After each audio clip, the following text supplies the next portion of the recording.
Books we read. Books we read. La la la la la la la la la.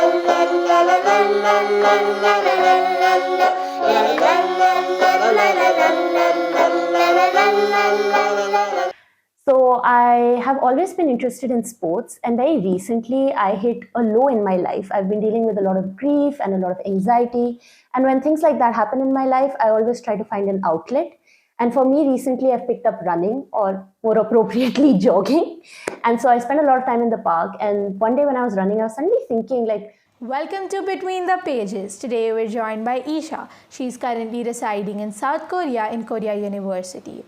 Not only is she great at communicating, but she's here with an intriguing book, The Day I Became a Runner.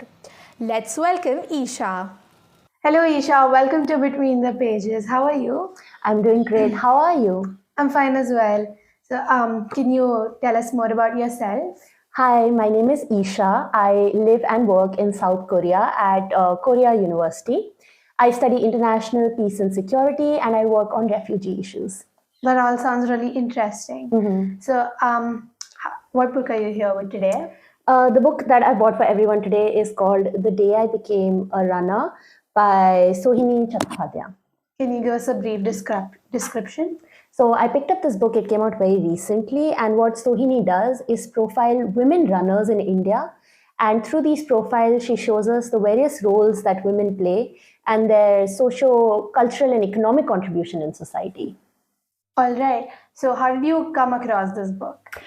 So I have always been interested in sports, and very recently I hit a low in my life. I've been dealing with a lot of grief and a lot of anxiety. And when things like that happen in my life, I always try to find an outlet. And for me, recently I've picked up running, or more appropriately, jogging. And so I spent a lot of time in the park. And one day when I was running, I was suddenly thinking, like, when I think of women in sports, maybe for other sports I know a couple of names, but when it comes to runners, the first person who comes to mind is P.T. Usha and nobody else. So I decided to go back and I looked up women running in India, and I didn't realize that there are women who've not only been to the Asian Games but also the Olympics. And that's when I came across this book and I decided I want to read it. That sounds interesting. So how do you think the society's expectations and norms influence women's choices in sports and other stuff? That's such an interesting question, and also quite a deep one. I feel like what is explored in this book, and something that I also feel like, there are two spheres that we occupy. One is the public sphere and one is the private sphere. And when we talk about the private sphere, it includes activities such as homemaking or cooking, caregiving, raising a family. And this private sphere is generally where women have been confined. Whereas for men, they have access to both public spaces, being outdoors, working outdoors, and also the private space, which is managed by women. Whereas for women, because for so long the expectation has been that they occupy the private space, when they step into public spaces, not only in sports but even to work, they always feel like they're being watched, and it is a step that they are taking. There's always a question, why are you in the public sphere as a woman? So I feel like that's a barrier that men don't really have. All right. And are there any female athletes that you inspire? There are so many of them, but I was recently thinking about women wrestlers in India, just because they have been in the news and the kind of rights that they had been asking for because of issues with sexual harassment. So those are the first women that are coming to my mind right now. Apart from that, our cricket team, our women's cricket team is amazing. And of course, all the women runner in these books have been really inspiring. So what was your favorite story out of all the 8 people you read about? That's such a tough question, and I don't think I can pick a favorite. Instead, I read each profile with great interest, and also, despite this happening so long ago, I felt like a lot of wonder and awe, because, like, as Sohini mentions in this book, at a time when the only people in newly independent India who could afford to leave were maybe like a foreign minister or your prime minister. Very few other people could even dream, men or women. Having a woman who goes to Helsinki in Finland to compete in the Olympics is such a wild thought to me. So reading all of these profiles, I appreciate each woman for what she was able to accomplish. Okay. And how does the book explore the history of independent India through the lens of women's participation in running? That's again a tough question, and I feel like if I talk too in depth about that. I would be giving away a lot of spoilers about people's life. But you're really able to see, because the author weaves very beautifully not only the profile of the women runners, but also her family history. So she talks about her great grandmother, her mother, and then herself as a woman. And there was one comparison that like I felt really drawn to, is that she gives a profile of a woman runner who went to Helsinki for the Olympic Games. At the same time, she gives the comparison of her great grandmother, and the two women grew up maybe 10 miles apart in Calcutta. But while the runner is able to like go to the Olympics and dream of that, her grandmother goes to university and then she decides to spend her time in the private sphere. She never really takes a job, and her life is about her family. So being able to see how in independent India also, the different roles that women were taking, the different opportunities that were coming up, that was quite amazing. I see. And when you talked about the author's writing style, Mm-hmm. I was just wondering if she was like, it was all a story that she mentioned, or the eight people, Mm-hmm. or was it particularly individually about each and every eight people that she talks about? So it's quite wonderful, because initially she begins with sort of an opening and also why she decided to write this book and what running means to her. And then she explores each woman's story individually. And in the runner's story, she also manages to connect things that were happening in her personal life. Like in the decade that this runner is there, what is her mother doing? What is that woman in India doing? And where we are now, where women run marathons, they have access to the public space, what is she doing? So she weaves that very beautifully, and I feel like you can read each profile individually also. That sounds interesting. Okay, and has reading this book influenced your perspective on sports? Absolutely. Honestly, in the very opening pages, she gives this amazing example. She says, when you go to a park, even in the poshest locality that you can imagine, how many women do you see running in a serious way? You will often see men in like tracksuits, leggings, running with like Fitbits and full gear. At best, you will see women in like kurta pajama and walking shoes, or in saris walking, never running, never exercising the thought like that space can be used like that. And it's such a simple example, but we see it every day, that even in a public space, it is dominated by men. So like, when a woman enters, she's always carving a path out. She's always going like, there's always a resistance that she's bringing to it. And so like, when she first started running, to be able to access a space that's meant for men, that was amazing for her. And that reading that was amazing for me also. And now I think about it all the time. Okay. And what age group would you recommend this book to? I would honestly recommend this book to just about anyone. If you are a young student, you would really benefit from knowing that India has had such amazing women athletes, specifically runners.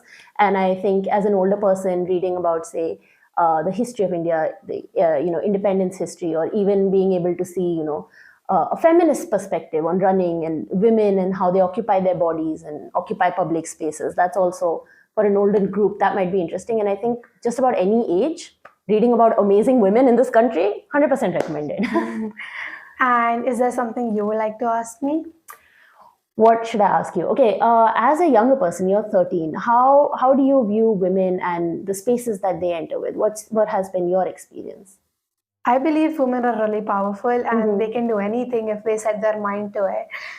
Yeah, and mostly I've seen a lot of women around me who are accomplishing a lot of great things. So I believe women can do everything, and they're kind of my inspiration. That's so good, because I think when I was growing up, for the longest time, the first thing that would come into my head was always the question, can I do this? So it's amazing to hear that you've always grown up with the mindset that's like, who should give me permission to do this? I'm going to do that. That's so amazing. And like in this book, she talks a lot about grief. And while you are young, and I'm not sure if you've had experience with that, if you have a tough day, if you have a bad day at school, how do you deal with that? I talk to my friends about it, or else when I'm just alone, it kind of resolves everything by itself. Or I started doing this thing. I have a gratitude journal. I mean, I have a journal, but I have made sure that I write something I'm grateful about every day. So that kind of cheers me up in the end of the day. And I started seeing these movies like Life of Pi. And I forgot another book I was reading, Anne Frank.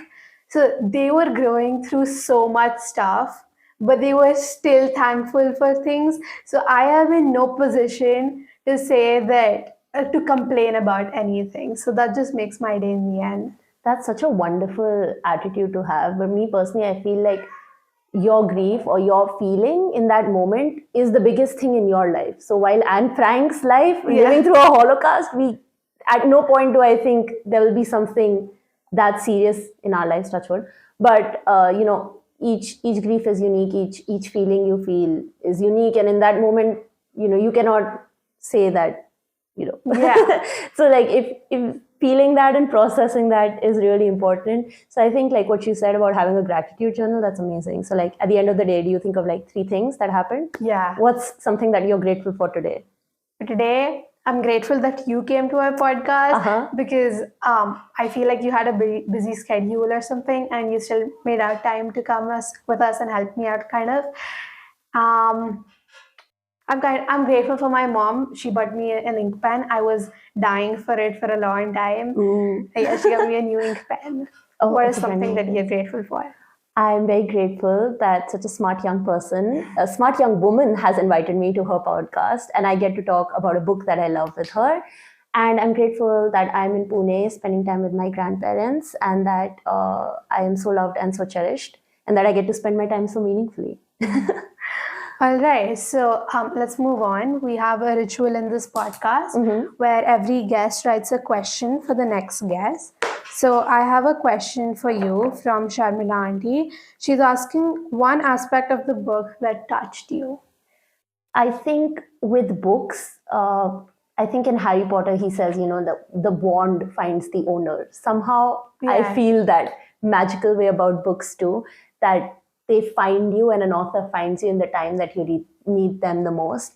And because of where I am in life and how conflicted I feel, finding a book that's about women breaking barriers, and also women dealing with their emotions through something as amazing as running that you don't really think about. That was the aspect of the book that touched me the most, is that when your feelings get too big and life gets too heavy, you put on some running shoes and you go to the and you go to the park, or you go to a racetrack. And there's a quote in this book by Murakami, who's also written an amazing book about running. And he says, suffering is inevitable, but pain is a choice. And that's a mindset. This is the part of the book that I have personally really embodied, is that things will happen, and it's about my attitude towards them that's going to influence the big feelings. That's such a nice thought. Can you? It's your turn to write a question. My turn to write a question. Oh, that's a tough task. Yeah, that's a big task. It's also like a difficult book to talk about, I feel, because there's no like plot. There's no like, oh, this character and they do this and then everything ends happening. It's kind of one of the first books that is not fiction or fantasy or like that. So it kind of was like different for me. No, but I really liked your questions. I thought they were like very good, especially on short notice.